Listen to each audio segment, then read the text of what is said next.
We are going to be talking about ultrasound of the head and neck because you guys are doing that head and neck anatomy and stuff this week, I think. So we try to correlate this with what's going on in your classes. So we're going to be talking about the carotid arteries, specifically the thickness of the intimal medial layer and the peritonsillar region using ultrasound. And we're going to talk about ultrasound of the thyroid and then ultrasound of the eyes. Maybe this is better. Try the different light setting here. Yeah, that's better. Cool. So, the carotid arteries are actually the window to the coronary arteries. So it turns out that you can measure the thickness of the intimal medial layer, and that correlates with cardiovascular disease throughout the body. Okay, the intimal medial thickness, it's called. It's a single spot characteristic of atherosclerosis based on considerable information that the intima and media are both involved in the atherogenesis process, and you could see the anatomical progression of the lesions on ultrasound.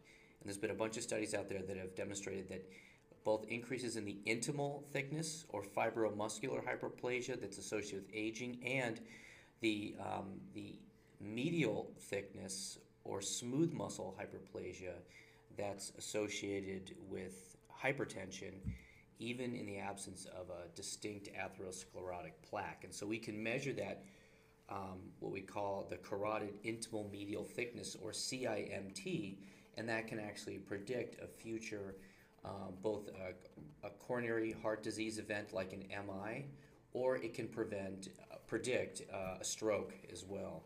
And there's been a bunch of published studies to show this with large numbers. We can see here this was looking at 7,289 women and 5,500 men, and what they did was they measured their carotid arteries, the intimal medial thickness. I'm going to show you show you how to do that in a minute, and they showed that if that thickness, once it's greater than 0.6 millimeters, you, especially if you're a man, you have increased rate of having either a heart attack or death from heart attack, and certainly here you are at 0.7, 0.8, and you get up above a millimeter of thickness, and both women and men have much higher rates of coronary heart disease events. And the same is true for strokes. This is for strokes actually over here, and you can see that once you get that carotid intimal medial thickness, once that starts to get greater than 0.6, 0.7, we get up here at a millimeter, and 1 millimeter. There's a real problem here with having strokes, and so this is one way to kind of monitor patients for risk for heart attacks and strokes, but the routine use of this has not been implemented in a clinical way because nobody has access to the routine use of ultrasound at the bedside, except for you guys. And so this is something that would be potentially useful, especially in primary care, now that ultrasound is suddenly becoming very ubiquitous and it's everywhere. And as that machine evolves into a much smaller, cheaper handheld device, which is happening as we speak, this is something that, especially if you're in primary care or cardiology, you may find yourself really using quite a bit. There's a question in the back? Can you explain the y-axis a little bit on the ratio? Sure. So the y-axis, this is just controlled for 1,000 patient years. So the number of strokes adjusted for age and gender for 1,000 patient years, and that's the only way I kind of understand it. Actually, it's like stroke events, and they were able to create units that made sense for these integers 0, 1, 2, 3, 4, 5, 6, just because if they created these per 1,000 patient years, that's how they were able to create that simple integer. I think that's why they did it that way. So if one group of folks looked at putting this into a really complicated algorithm, which I'm going to walk you through now, just kidding. But basically, this is kind of the idea that here's your carotid intimal medial thickness in the percentile range here, less than 50 percentile, you can see, with some other scores.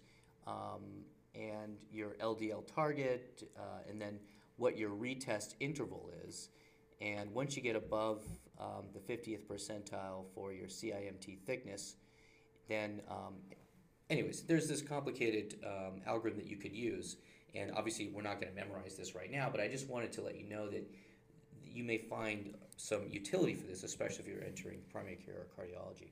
This is an example here of the carotid artery going from the feet up towards the head. And as you can see, there's this bifurcation, as you're all very aware, especially being in anatomy right now.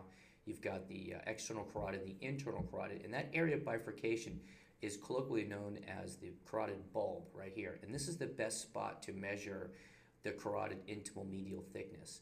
And you do it against the far wall of the carotid, okay, the posterior wall of the carotid. When you put the probe anteriorly along the neck, you're going to look at that posterior wall. It's a nice perpendicular reflection, which offers a very nice ultrasound image, and you can see along that far wall, kind of a schematic showing it here, and you can see along this far wall, it's a very thin little distance there.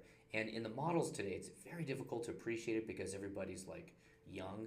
But if you come across somebody who's greater than like 50 years of age, you'll start to see this area likely become a lot more prominent and start to be easier to measure. And so you put the transducer in a long axis along the carotid here, and you try to get a good length of it in that common carotid for about 1 centimeter long. This is about 1 centimeter in length. And just to show you, just so it stretches out in this long axis, and we can see another CIMT thickness down here, and there's another CIMT thickness right here. So it's that first layer there in the carotid that you're going to be measuring. And you're going to measure from here to here, from this blue line to this blue line, or over here you would measure from this red line to this red line. Just with those lines kind of demonstrate where those areas are that you would actually drop the calipers. And so this is the region. So that's really all there is to it. It's not a very complicated concept. It's just measuring that far wall of the carotid intimal medial thickness to have a serve as a surrogate marker for a risk factor for coronary heart disease. Now we're going to change gears now and talk about the back of the throat, peritonsillar abscesses. And this is a place where a lot of people get infections, right? Sore throats. Patients come in, they say, I've got a sore throat, and they think, and they tell you, you know, doc, they've all just already diagnosed themselves with strep throat, and they want antibiotics, and you know, whether you give them antibiotics or not, that's a discussion for another time. But as an emergency physician, at least, one of the things I worry about is, yeah, this is probably just a strep throat, but you know, I'm always worried about more nefarious things that require more aggressive therapy, like a surgical drainage, and an abscess is that.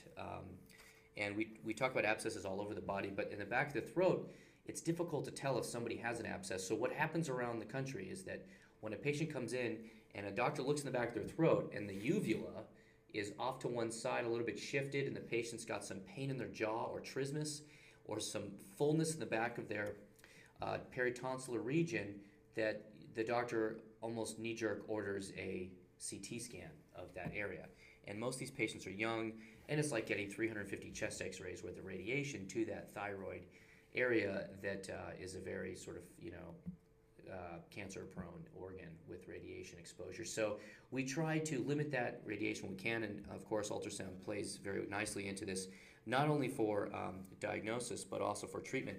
One of the things you gotta be careful with though is like this 12-year-old guy right here that we're doing this on, you don't actually want to call it an endovaginal transducer at that point, because as soon as they hear that, they immediately spit the thing out. So, I mean, you could call it the endocavitary probe, you know, or the oral probe. That almost sounds worse. I just call it, you know, the ultrasound thing. And then to make matters worse, you end up putting a condom on it, and that's always kind of weird to do that.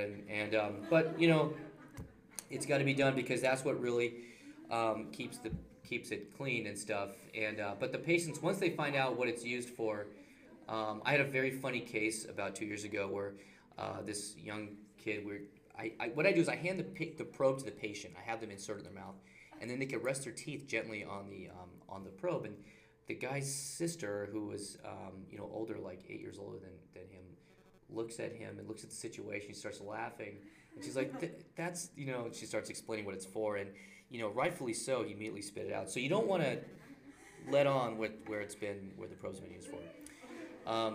So this is what an abscess looks like here in the back of the throat. So this is the endovaginal footprint transducer, and this is all the oral sort of mucosa back here. And some of this stuff is air because you're back there by air-filled structures like esophagus and trachea. But actually, this area right here, this hypoechoic area right here, is where there's actually a needle coming in. I don't know if you can see that little needle poking in right there. It's a little bit off-axis, off-plane, but sometimes you can make out that needle coming in right there. It's coming into the abscess. So we can localize these things. If they're small abscesses, we can get to it with a needle and just aspirate the pus back in a needle. Other times, though, we need to take a scalpel and 11 blade and just slice it open and let the pus drain out in the back of the throat. And right away, you're wondering, what do you do with all that pus? It's draining down. It's kind of gross. It's like draining down into the esophagus, or worse, it could go into the trachea. So we actually, when we're doing this procedure, we've got the endovag transducer in the mouth. We're sliding the needle right up against the edge of the transducer, but we take a suction, a Yankauer sucker, and we basically take the tongue and push down on it to get in there with our needle. And then as we see the pus draining out, we immediately get the sucker against that hole we created, and the pus starts going into the Yankauer. So we suck out the pus that way. And so usually not a lot of it goes down. But the other thing is patients are sometimes in a lot of pain, almost always in a lot of pain back here. So you can give them some hurricane spray. It's like this benzocaine spray that numbs the area in the back of the throat up pretty well. And it's actually doesn't even taste that bad. And patients actually tolerate this surprisingly well. If they're still having a lot of apprehension, or they have a lot of trismus is difficulty opening up the jaw, pain in the TMJ because of all this local infection and swelling, then you can give them a medication like a short-acting benzodiazepine called Versed or midazolam, and we use that quite a bit. And it's like the patient immediately feels like they've had about 6 margaritas and they don't care what you're doing. This is an example here of not abscesses, but bilateral pharyngeal enlarged lymph nodes. And so they're hyperechoic and they're bilateral. And as the patient swallows, sometimes you'll see them come together like right there, a little bit closer.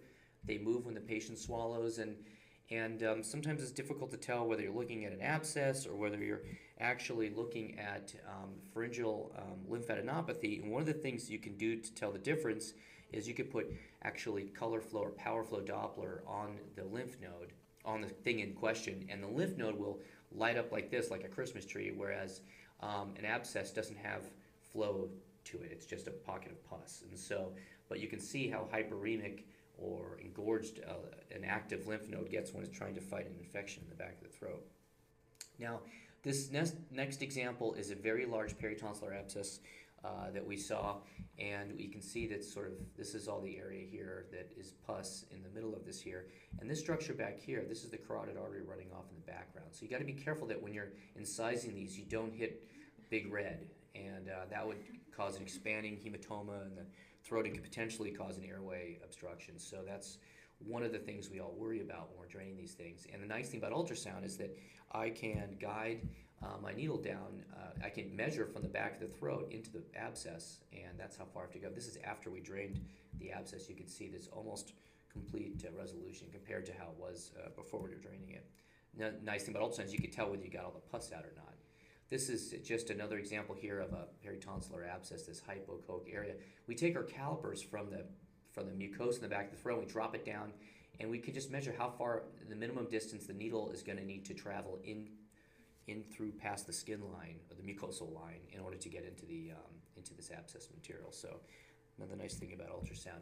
This next example that we're going to see is a very large abscess here, and as we push the probe, put a little pressure on it, we can see, we can see this material swirl, and, hold on, whoa, wait for it, here we go. So we can see this material swirl as we gently insert the probe a little bit further. Can you see it move a little bit this is all pus back here that does that. And we do that on the skin a lot in soft tissue abscesses. You're going to learn a lot about that next year, but this is just an example of all this pus kind of swirling in the back of the throat and very large peritonsillar abscess. Pretty easy to drain. You just need to, incise through this area, and you'll see all the pus start to drain out. Switching gears again to the thyroid, and to assess a patient for thyroid disease, we do a lot of blood tests that you're going to learn about, like the thyroid stimulating hormone, free T4, free T3, and also some thyroid antibody tests. And so we send off those blood tests, but they take a while to come back. Even from the emergency department, I can't get any thyroid tests back sooner than about 48 hours. And that's not too helpful for me in my clinical practice. But what's nice is that I can roll up with the ultrasound machine and I can take a look at anything in the thyroid. It's very easy to see. You'll see it today. It looks very, very prominent, very easy structure to identify. And if somebody has a mass in their thyroid or some swelling over their thyroid, I can assess whether I'm looking at an actual cystic nodule or a solid nodule. Cystic nodules are jet black. Solid has echogenicity to them. And sometimes a cystic nodule will have an area of it that has a solid component. We can make that on an ultrasound, and we can tell if there's multinodularity or multiple nodules around. We can identify how they look and where they are, and also identify lymph nodes, because sometimes you think you're palpating the thyroid where it's just a very anterior cervical lymph node. Now, one of the things about ultrasound you got to realize, though, is that you cannot distinguish truly a benign lesion from a malignant lesion. I'm going to show you a bunch of examples of things that point to just a benign thing from a malignant thing, but basically it's really difficult with ultrasound. It's not specific enough. So you end up doing fine needle aspirations on the majority of these thyroid masses. And we all know there's the advantages of ultrasound. It's obviously inexpensive, accessible, it's not invasive. You don't have to inject any, isotopes or anything like that into the patient, and you can see the whole thyroid, transverse and long axes. Sometimes you come across an unsuspected thyroid nodule that you wouldn't have ever palpated with the physical exam. And some advocate the use of ultrasound for early detection of thyroid cancer. And it turns out that there was a couple studies that have shown that there's a similar rate of thyroid cancer actually in those non-palpable thyroid nodes, the ones that the physical exam misses and the ultrasound picks up. There's a similar rate of malignant cancer in those nodules that there are in the ones that you can actually feel with a physical exam. And so that's one argument to consider the use for screening with thyroid. Yes?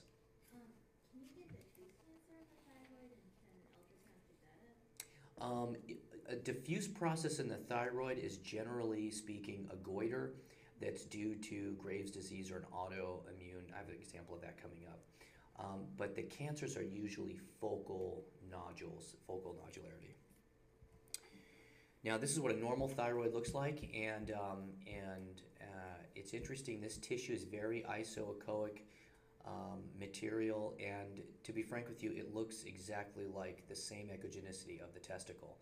And I say that because I teach a lot of urologic ultrasound to the urology residents, and next year you're going to get a lot of this from me too. And sometimes it's difficult to find a testicle model when you go to the hands-on scanning, and what we end up turning to is the thyroid as an example of what the testicle would look like, because it's really the same sort of tissue appearance, almost identical. So keep that in mind today. I mean, this glandular tissue, it has this sort of appearance to it. And we can see the trachea. That's this hyperechoic structure right here, and then this is just some artifact seen down here, some reflection artifact of the thyroid that's above the trachea when the trachea is air-filled in this particular axis. So that's a short axis view. We can see the left thyroid here, the isthmus, and then over here to the right thyroid. Now we move the probe into the long axis. I think that's the coolest view of the thyroid because it stretches out. You can see what a big organ it is. It's amazing how large it is on ultrasound.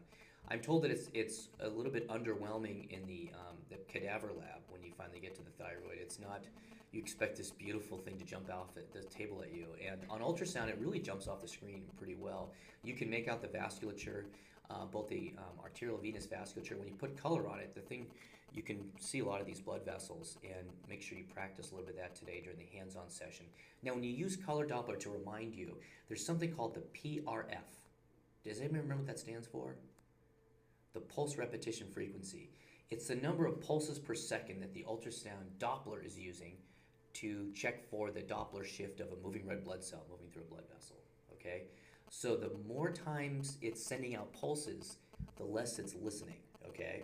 So when your PRF is high, you're sending a lot of pulses, you're doing a lot of talking, you're not doing a lot of listening, okay? So my wife would tell you that I have a very high PRF sometimes. I'm just blabbing and not listening. Now, that makes me a pretty insensitive husband to her, okay? So in the sense that if I lower my PRF, if I'm not talking as much and I'm listening more, I'm a more sensitive individual because I'm listening more, and so is the Doppler on the ultrasound machine. So low pulse repetition frequency, better sensitivity, okay? Just keep that in mind. PRF, you're going to come across that PRF all over the place next year. Yes? What's the advantage of So, like, if the blood flow through the carotid, it's like so robust and so right there next to the probe. If you have a low PRF in that case, the whole thing is just, you can't even, it's just all it's oversensitive, and you can't get a good crisp picture of the flow there. So you need to turn up the PRF in high velocity blood vessels, like the carotid, like the aorta. But when you're looking at the little tiny blood vessels in the testicle, the ovary, the thyroid, then you want a low PRF. You want to be more sensitive in those, have higher sensitivity in those organs. Which there's another joke in there somewhere I can't make right now because I'm tired. So the color grading system, when you do have a nodule, okay, so now we're talking about pathology, talking about nodules. So one way to tell whether something is an active nodule or a possibly malignant nodule is this color grading system. So if you have a grade 1, there's no color flow mapping at all inside the nodule. Okay, so a cystic nodule, they're grade 1s because it's just fluid there and there's no blood there, and so blood vessel there, and so there's all grade 1s. Now, if you move on to a grade 2, you get some peripheral flow. Grade 3, the flow penetrates a little bit more. There's moderately rich vasculature. Grade 4 is high velocity penetrating vascular rich flow. So I'll show you some examples. So category 1 is no flow at all. Category 2 is, you can see it here, it's actually out here in the periphery of this nodule, this thyroid nodule. So this is not just the thyroid gland, this is a nodule within the thyroid gland. I want to be clear about that. We're looking at talking about the pathology of the nodules now, the thing that the patient's coming and complaining over, you happen to pick up on your ultrasound. Grade 2, peripheral only. This is an example here of just the grayscale first of this entire nodule, okay? It's got this cystic component with some echoes in it. That's how I would describe this. And I would measure it, from out here all the way across to here. You can see there's a caliper that was dropped there. And I'd probably measure from up here all the way down to, likely down to here. And well, actually maybe down to here. Kind of hard to tell the transverse view. But we're seeing all these echoes in here, and then we see this other solid component to it up here. And this is really the area that I'm going to be a little bit more focused on, because I'm wondering to myself, is that just some of the echogenic debris that is settled out here, or is this actually a different component of this whole nodular system? So when I put flow on there, now I can see this has got some category 2 to it right here. There's some peripheral flow going on in this nodule, and yes, it is distinct from this other cystic component. This is not just some debris that's layered out. This has got its own sort of world going on right here, and that's something that was guided for fine needle aspiration. So that's the next step in these, is to do a fine needle aspiration, or FNA. You're going to hear that term all the time, okay? It's basically a biopsy. You can take an ultrasound needle, guide it down under ultrasound needle. You can take a needle and guide it through the skin line into this nodule and grab a piece of it and send it off to the lab and find out what's going on. This one happened to be benign. Yes? So if you didn't see blood flow there, would you tend to think that it's just debris? Yeah, if I didn't see blood flow there, I'm going to kind of lump this over in the cystic component and be less concerned about this being a cancerous structure. I'm going to come to kind of what to do here in a second with regarding these. Keep that thought in mind. But first, this is a category 3. You can see it's got some moderately rich penetrating vascular flow to it. So normal thyroid down here. We come up, this is the isthmus, normal here. Here's the carotid, here's the carotid here. And this is just another little blood vessel that you guys would know more about than I would anatomically. It's one of the blood vessels that feeds the thyroid. So that's not something like a nodule or something over here. But this thing here is its own island going on over here. It's got moderately rich flow to it. And this is something you're definitely going to want to put a needle into and grab a biopsy of. You can see there's more vascularity. It's not just peripheral. It's a lot of penetrating vascular flow there that we're going to want to get a bead on. This is category 4. It's got a vascularly rich pattern to it. We can see it's definitely got a lot of penetration going on here. And this other component over here has a lot of penetration. You know, this gets to the idea of still images versus video. Video just has tells so much more of a story to me than an isolated still image does. And so this is one where I'm going to really want to see the grayscale and then the color with the video component. So this is 2 still images. We can see this. So down here is normal thyroid, and it's going over here towards the isthmus. So this is this nodule here that's on this thyroid gland, and it's got some different heterogeneous components to it. And when you put the flow on, it's got a lot of, you know, sort of category 4 high vascularity to it. And this one was biopsied and showed that it was papillary carcinoma. So some of the red flags, getting at which ones do you biopsy or which ones can you kind of not worry about as much, it's this. So males have higher rates of cancer than females do, and the extremes of age, less than 20 years or greater than 60 years. If there's a rapid change, so this patient's coming to your clinic, you see them 1 week and the next week it looks different to you, or 2 weeks later it looks different, that's a sign that it could be cancer. Greater than 4 centimeters, the larger it is, the more likelihood. And then finally, if there's symptoms of local invasion, like the patient's voice is getting hoarse or they have trouble swallowing, those are all more likelihood of cancer in those situations. And what happens when you do a fine needle aspiration or you grab a biopsy of it? What are the outcomes? Well, interestingly, the good news is they're benign about 69% of the time, and then you bring the patient back in about 6 to 12 months and you reassess it, okay? And about 17% of the time, you get an insufficient sample and you have an inconclusive result. Now, depending how suspicious you were about that nodule, you may redo it the next few days or wait a few months. So this sort of depends. And when you have one that comes back not benign, not insufficient, but suspicious of those, which luckily it's only 10% of those, well, it turns out 85% go on to become just benign adenomas, okay? The other ones are actually follicular neoplasms. And then finally, of all the biopsies that you do, about 5% are malignant. What about Graves' disease? Well, Graves' disease is where you have did you guys learn about this a little bit already? Cool. So it's where you have it's like an autoimmune thing. You get the antibodies get set up against the receptors in the thyroid, and you start producing all this, the thyroid hormone, and the goiter results because the thyroid gland's getting really revved up and it's getting really hypervascular, and some of those antibodies go to the muscles that are around the eye, and so these eyes get proptotic or bulge out not because the eyes are big, but the muscles around the eye are getting so enlarged from all this auto-antibody thing going on. So that's something to think about. So when I see a patient with their eyes are bugging out like that, I start looking at their necks, and then I start grabbing for the ultrasound machine. This is one patient who had Graves' disease in my emergency department. Though she was under treatment for it, she still had a very large goiter, but you can see here just on the grayscale ultrasound, there was parts of this goiter that was starting to kind of pull back or degenerate or get more cystic or anechoic in nature. So it's not as hyperechoic and diffusely hyperechoic, but there's some areas that are anechoic because she was actually under treatment, and she said the goiter had come way down from where she started several months ago. So, but this is just an example of what a goiter under treatment would look like. Now we're going to talk about some of the grayscale characteristics of these thyroid nodules. You can see here, this one's got some hyperechoic punctate lesions here in this thyroid nodule, and when I see those, I know that that's highly suggestive of a malignancy. There's no comet tails coming down, okay? They're just hyperechoic punctate echogenicities, no comet tails. That's worrisome when we see those in the nodule.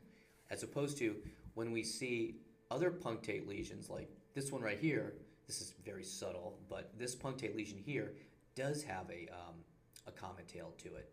And maybe there's another little comet tail here, really hard to see. I struggle to see these as well, but when there's comet tails, that's consistent with having colloid crystals in the thyroid, and that's benign process, and so that's more likely to be benign if you see the common tails. So if you see a thyroid nodule and there's no common tails to it, and there's punctate areas that are not common tailing, that's the ones you really want to sort of ramp up your suspicion for. This one here is just a very isoechoic, nice, solid-looking nodule within the rest of the normal thyroid tissue. Unfortunately, this one turned out to be papillary carcinoma. This is a cystic one, a very cystic nodule. These are very, very common to see these cystic nodules within people's thyroid glands, and most endocrinologists would probably tell you, as long as it's not changing in size, bring them back, follow it closely, but you may not need to biopsy these very cystic anechoic ones without any complex nature to them at all. This is the internal jugular, the carotid was seen a second ago, and this is the very sort of complex thyroid lesion on the left. This is the right thyroid, very normal looking. Over here we get to the left side, and there's this complex mass seen in this patient's thyroid that we saw in our emergency department. Here we are going to the long axis. So we referred this patient out for a biopsy, and I got curious about this, so I followed it up, and it turned out to be benign. So they went for a fine needle aspiration. That was, even though it has all this sort of complex cystic nature to it, it's got a cystic nature, but it's got some complex areas to it. It turned out to be benign. So bottom line is, when you come across these things, you want to notify your attending that you're working with, and sort of work together to decide what the next step should be. If it's very cystic looking, maybe you just follow it. But if there's any of those suspicious findings, especially with those flow patterns being higher and punctate echogenicities, and those are the ones you really want to sort of lean on for the biopsy. Okay, last topic, the eye. And ultrasound is quite useful in the eye. We can see the anatomy. I'm going to talk about how you do it with the technique, and we're going to talk a little bit about some of the pathology that you can see, especially with regards to the optic nerve sheath diameter, retinal, and vitreous detachments.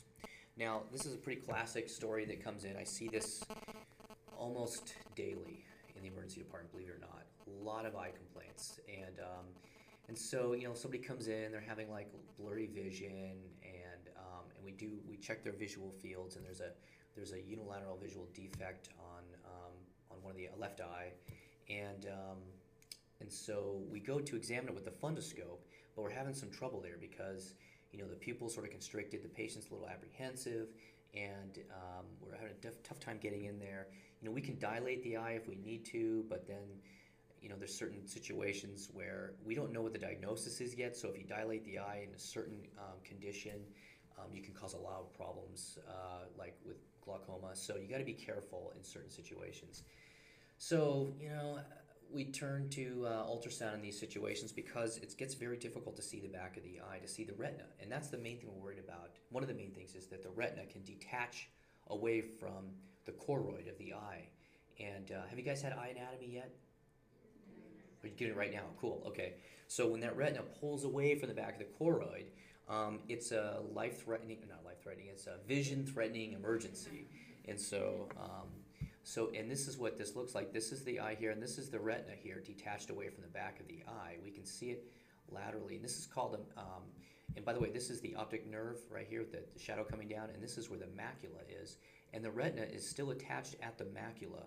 So this is what we call a MAC-on retinal detachment. And this is one of our biggest ocular emergencies we could ever have. So we're on the phone right away with our nice ophthalmology colleagues, and we explain to them that we have a MAC-on retinal detachment, or it's still attached at the macula. And that's what's happening, right? The retina is pulling back away from the other parts of the other part of the eye, from the choroid. It's still attached up here at the ora serrata, but because it's starting to get near the macula, the patient is having these weird symptoms of like, yeah, I can see okay now, but once in a while it feels like a shade is being pulled down, or I see a bunch of floaters in my vision, and you're like, but I'm checking your visual acuity now, it's normal. It's these kind of like waxing and waning cases that are coming and going that are the most concerning, actually, rather than just frank blindness. When you have frank blindness because the retina just totally rips off the macula, those there's not as big of a surgical emergency. Once it's MAC off, there's not a lot you can do. But it's the MAC on ones, the ones that present sort of atypically, those are the ones you got to be very careful about. So, with ultrasound, we can see the anterior chamber, the vitreous cavity. We can do a kinetic exam, meaning we can have the patient look left, look right, look up, look down. And because the eye is so superficial, we can use the high-frequency transducer to get beautiful images of it. This is what a retinal detachment looks like on the physical exam using your fundoscope. Now, this is a beautiful image that you see in textbooks. Very hard for me, struggling with this awesome device, the ophthalmoscope. I really struggle trying to get this image, okay? This to me is a very challenging thing. I wish I was better at it. I try, but it's hard, especially in an eye that's got a constricted pupil. I haven't given up on it though. I'm still trying, and someday hopefully I'll get better at it. But this is one of the things that's hard to do, I think, with the physical exam, especially if you have somebody who's got an opacified anterior chamber. Think about somebody who's got blood in the anterior chamber, like a hyphema, or somebody who's got a cataract or some blockage. Now you're really stuck. You can't get through that pupil to see the back of the eye, right? So optic neuritis can cause a lot of pain, which can be difficult to use the ophthalmoscope with. And then if there's foreign bodies, of course, the patient's having a lot of pain, and the foreign body can block the visual field, and it's hard to see the back of the eye. I could go on and on about the problems with this, but that's what's nice about ultrasounds because, first of all, not every place is like UCI where I could sneeze and I could have an ophthalmologist come down to my emergency department right away, okay? It's really, really easy for us to get ophthalmology consultations, but that's not the case everywhere, okay? You could be out in the primary care setting or somewhere where there's not a lot of resources, and you have to rely on your own skills. You'd be a lot more self-propelled in those situations. So, and you don't need any other fancy ophthalmologic equipment, expensive equipment. It's just the ultrasound that you're using for everything else. And blepharodema, that's a word that means that there's a lot of swelling around the eyelid, so it's hard to see. It's hard to retract the eyelid. It's blocking it. And so in those patients that have a lot of edema or swelling there, the ultrasound is very useful because you just put gel over the eyelid and then you look through the gel through the closed eyelid to see the eye, and that's how we do it anyway. I mean, so even as someone whose eyelid is so swollen, you can still do this exam, and you can see all the anatomy of the eye. And actually, the other thing you can see is the pupil. And so if you learned about the swinging flashlight test, where you swing the flashlight over to the other eye and you get the afferent pupillary effect of the constriction in the non-flashlight eye. I guess that's the way to say it. Thank you. Consensual? Okay. Consensual light reflex. Thank you. Well, we call it the afferent pupillary defect when it's not intact, and that's something APD is what we're always checking for. Hard to do sometimes in a brightly lit room. Ultrasound, you can see the iris constrict in the closed eyelid, underneath the closed eyelid, when you're putting light in the open eye. So you can see the iris there. So that's another kind of cool thing you can do with it. And I mean, we can see all kinds of problems with the eye pathology, like retrobulbar hematomas, retinal detachments, lens that get dislocated, vitreous hemorrhage, and foreign bodies. So the indications there, anytime somebody with ocular pain, decreased loss of vision, somebody who thinks there's a foreign body in their eye, a patient who describes the experience of having floaters, that's what these things are up here, where it looks like there's things in your visual field. Now, when I talked about floaters last time, everybody was like, hey, wait, I get that too. So apparently those are pretty common. I've never had them before, but like half of you have experienced floaters before. So it seems, I don't really know, but patients come to the ER a lot for this, for like, I'm seeing floaters. And that could be one of the symptoms of a retinal or vitreous body detachment. And then we can also use this for patients with increased intracranial pressure. And so sometimes when you have an eyelid, so this person right here, this would be a difficult and painful process. How would you retract that eyelid right there when it's that swollen? What would you do? That's right, you take a paper clip, and you take two paper clips actually, and you can get them underneath the eyelids and pry them open that way. But patients hate this. And so when you have this much blepharodema, or you have somebody with a big, shiner like this woman who's very happy that she's got this black eye, interestingly, but you could do ultrasound there by putting a lot of chilled gel out there on the orbit. And you can assess what's going on, especially in patients who have altered mental status. You're not sure, they could have a head injury. We have a way to a surrogate marker for their intracranial pressure. Briefly, the anatomy sounds like you guys are learning it. All I really want to point out to you is mostly this image over here that shows the optic nerve right here coming off the back of the eye. So This is anterior, this is posterior. This is lateral, okay?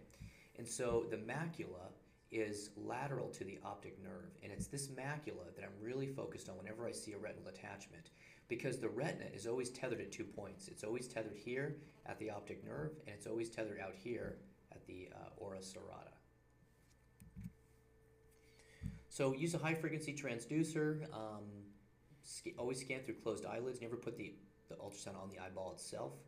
And you can have the patient look ahead first with closed eyes. I like to keep a bottle of chilled gel somewhere in the refrigerator.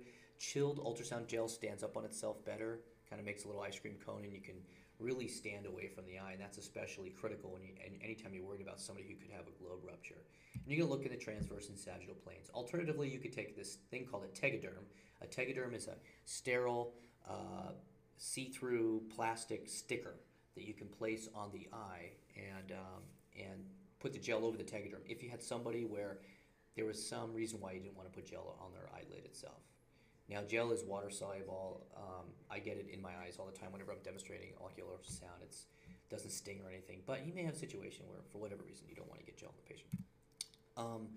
2 views, linear transducer. This is the transverse view, so the indicator is here to the patient's right, and then the other view is sagittal, the indicator towards the patient's top of their scalp. And what you see here, this is the view here of the eye, and the first thing that we see at the very top of the screen here is we see the eyelid. This is the eyelid up here, and then we can make out the anterior chamber of the eye there, and there's your lens seen just behind it. We can see the iris here, and then between the edges of the iris, this is the pupil right here, and then there's the other iris over here. So most of the time when I'm looking on ultrasound, the pupil is pretty big, right? Because the eye is closed when we're doing ultrasound, and so the pupil dilates when there's no light, and so that's why we can see these really wide pupils whenever we're doing an ocular ultrasound, because the eye's closed. This is the posterior chamber, sometimes called the posterior segment or the vitreous humor.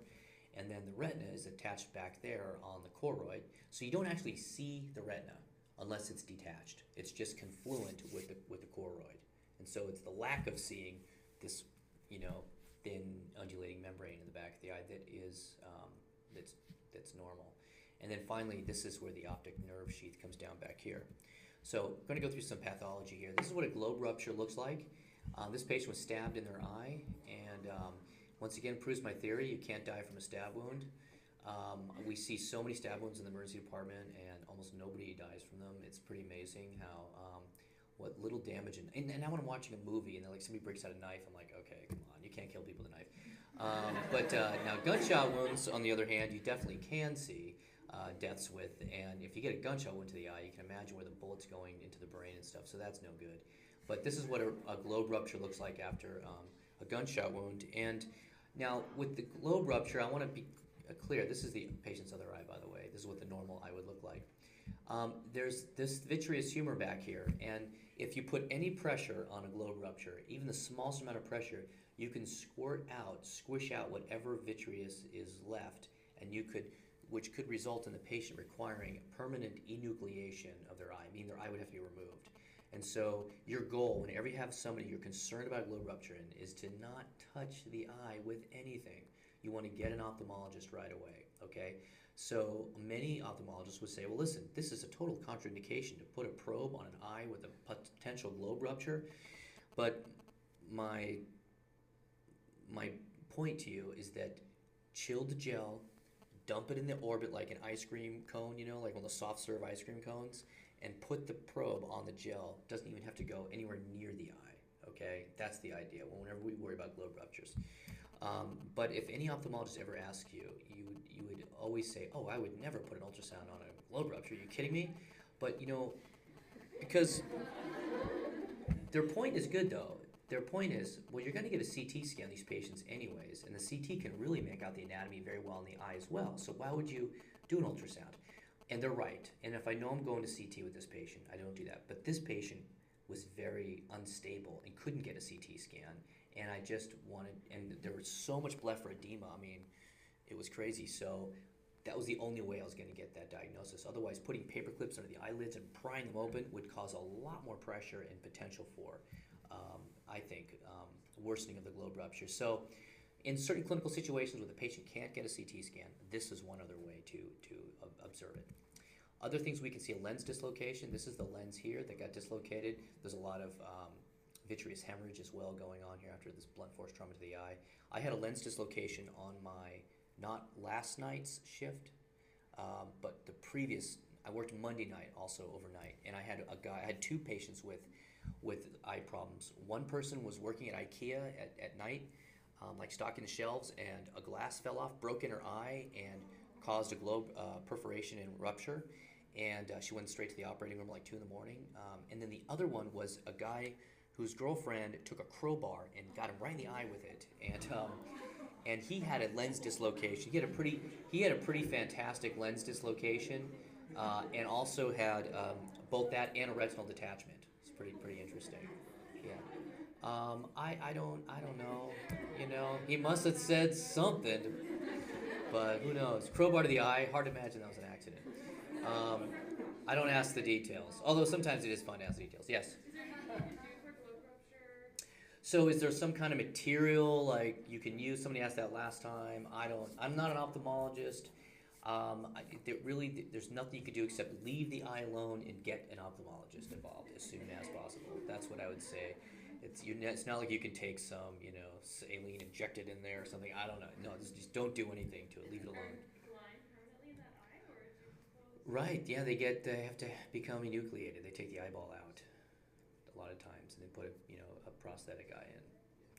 So, anyways, this is an intraocular foreign body. We can see it here, and we can see another patient with one that's settled out more posteriorly down here with shadowing. These are both metallic foreign bodies. Something explodes, shrapnel goes everywhere, gets into the eyes, and there's about 200 of those handheld ultrasound machines in Iraq and Afghanistan, and I've trained 2 military fellows now for a year each to go and work there. And they have told me some fantastic stories about shrapnel in intraocular foreign bodies, basically, from some of those blast injuries. Anybody know what papilledema is? Have you heard of this term, papilledema?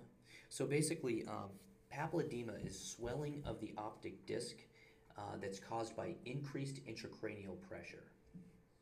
Okay, so let's say you had a subarachnoid hemorrhage or bleeding in the brain. You had right? So for whatever reason, you either have an aneurysm that bursts in the brain, or maybe you have a gunshot wound to the head or something, and there's bleeding in your brain, and the brain is in the skull, and the skull is very rigid. The brain has nowhere to go. It can only go out the foramen magnum, which is called herniation. And when the brain herniates through the foramen magnum, it is done. Okay, the patient's, there's no recovery. And so one of the early signs that the pressure is rising in the brain from an intracranial process going on is papilledema. Now, papilledema is what you're seeing here on this fundoscopic or ophthalmoscope.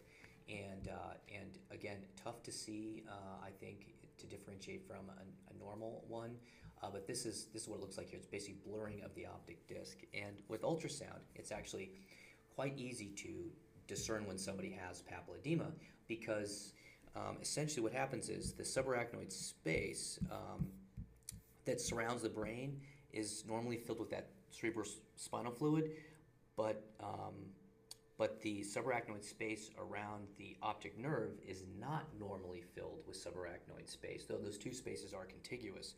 So what happens is when you have high intracranial pressure, the subarachnoid space surrounding the optic nerve actually starts to dilate, okay, and the pressurized CSF or cerebrospinal fluid starts going into that optic nerve sheath, and you get basically widening or dilating of that optic nerve sheath diameter, and you can see that very easily on ultrasound.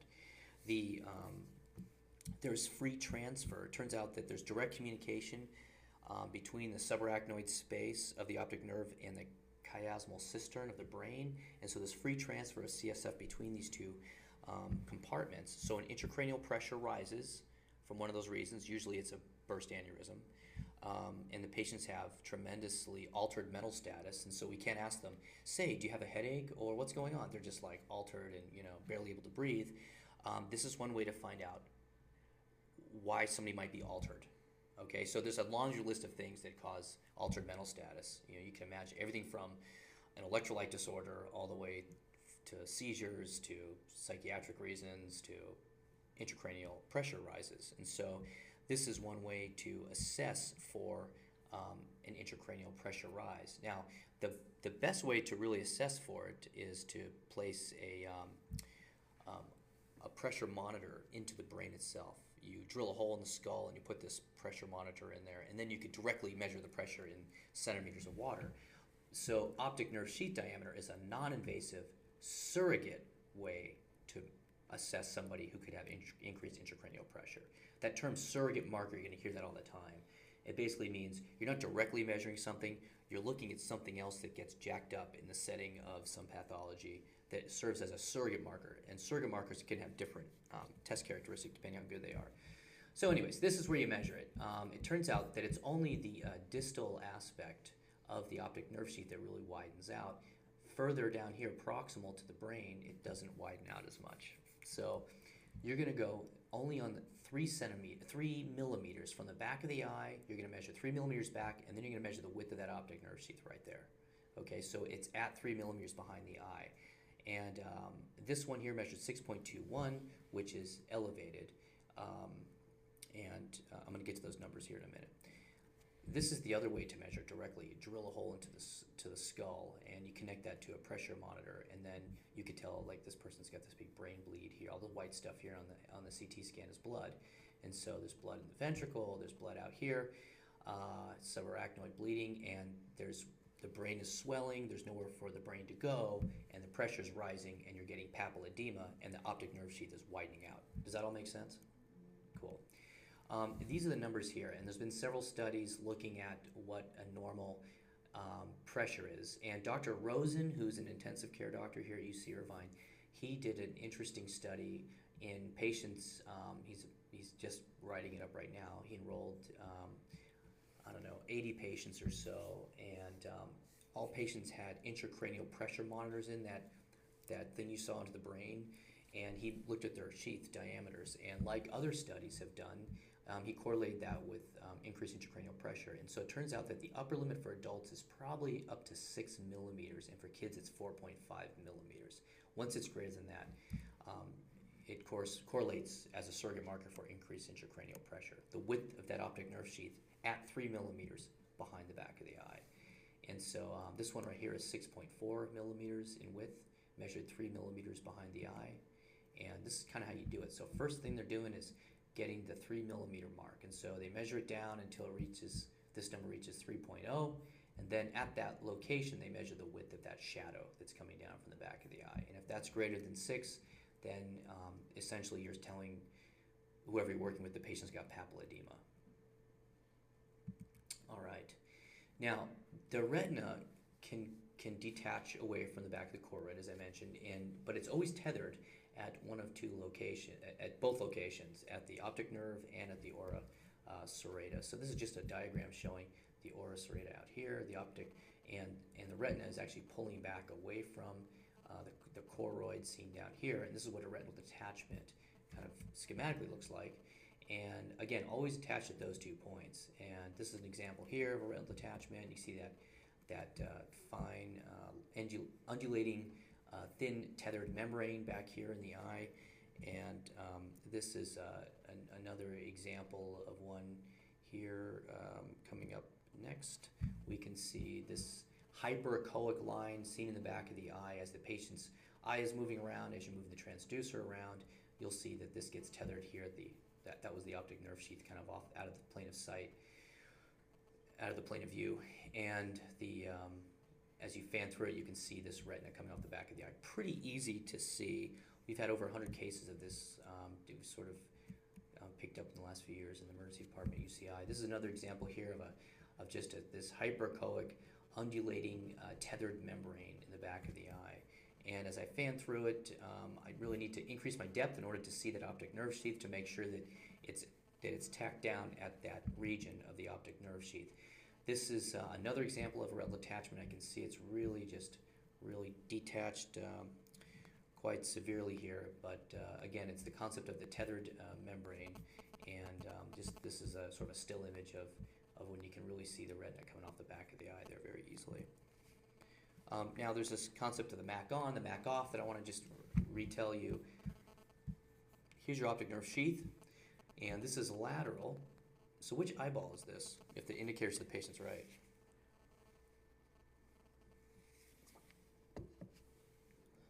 Good, left eye. So because this is medial, and this is to the patient's right, or this is nasal, and this is lateral over here. So this is, if that's the does that make sense?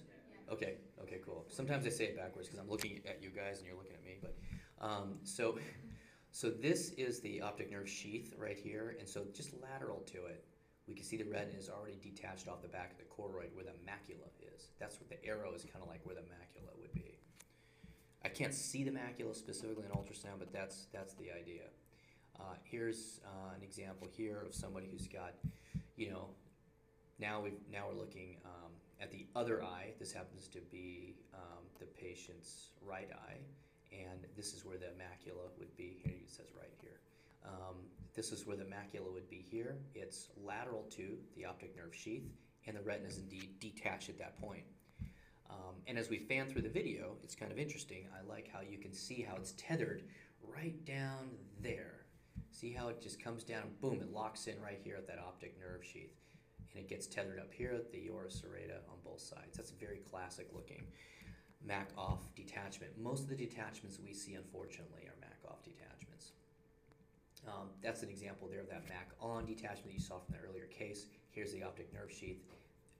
It's still attached at the macula, and then here it is coming off the macula lateral to where it's attached at the macula. Now, there's this globe or vitreous body.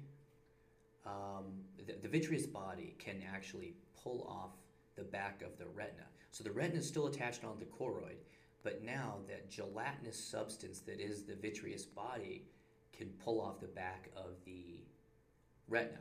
And when it does so, it doesn't get tethered at the optic nerve. And so it's difficult sometimes to discern whether you're looking at a detached vitreous body or a detached retina, okay? And so the detached vitreous body can completely pull away from the back of the eye. The retina is tethered at the optic nerve.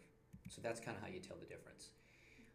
This is the sort of concept. You'll see some echoes here also. If you overgain the image a little bit, you'll make out the vitreous body. When it does pull away from the back of the eye, it gets a little bit congealed, okay? And some people describe that on the kinetic exam as clothes in a dryer. I'll show you that in a minute. So that's the detached vitreous body. It's completely pulling away from the back of the eye. For example, here's the optic nerve sheath, and here's what I initially thought was a retinal detachment, but it's not. This is a detached vitreous body because it's not tethered at the optic nerve. Another example of detached vitreous body, we can see the whole thing is basically pulled off the back of the eye. There's my optic nerve sheath there I saw a second ago. And so it's pulled off at the optic nerve sheath. That's what makes us a detached vitreous body and not a retinal detachment. Another example of a detached vitreous body here. And again, you know, the technique involved, the more I've gotten better at this, the more I really overgain these now. This is back before I was overgaining it. If you overgain this, you'll see really nice echoes here in the vitreous body that's pulling away from the back of the eye. Another example here of a situation where I'm not sure whether I'm looking at a detached retina or detached vitreous body. I can't tell. I don't see the optic nerve sheath anywhere on the still image, so if I just was given the still, I wouldn't be able to tell the difference. So that's something to keep in mind. Again, video, fan all the way through structures, and determine their anatomic origins. This is just another still image of this, what looked initially like a retina, but turns out this is the optic nerve sheath right here. It's really narrow, but that's the optic nerve sheath there, so it's detached right at the optic nerve sheath. It's a vitreous body detachment. This one is a kinetic exam. As the patient moves their eye, all this stuff is tumbling like clothes in a dryer. I don't know if you can appreciate that or not, but that's sort of the idea. The probe came off the skin here. That's what this shadow is. They should get some more gel. But see how the patient moves their eye? It tumbles around like that. Again, overgaining it, you can see those subtle echoes back there. That's the idea for a detached vitreous body. And we can see it's pulled away from the back of the optic nerve sheath as well. And then vitreous hemorrhage, you can get echogenic material down there in the posterior segments. Sometimes it looks like little bright dots, punctate dots, and sometimes they congeal together to make clots, and you get curvilinear echogenic structures. And when it's really chronic, you can actually have these membranes back there. But this is a patient who's got this flaring out vitreous hemorrhage. You know, the depth is down at 4.7. We're wasting all this screen real estate. We should decrease our depth. That'll take advantage of this whole thing. Would be much larger if you did that. But we can see this this vitreous hemorrhage back here in the back of the eye. Those echoes layering out. So that's essentially it. Just the main points here. I don't ever want you to get in trouble by putting an ultrasound probe on anybody with a suspected globe rupture. You'll really, shake the bee's nest if you do that.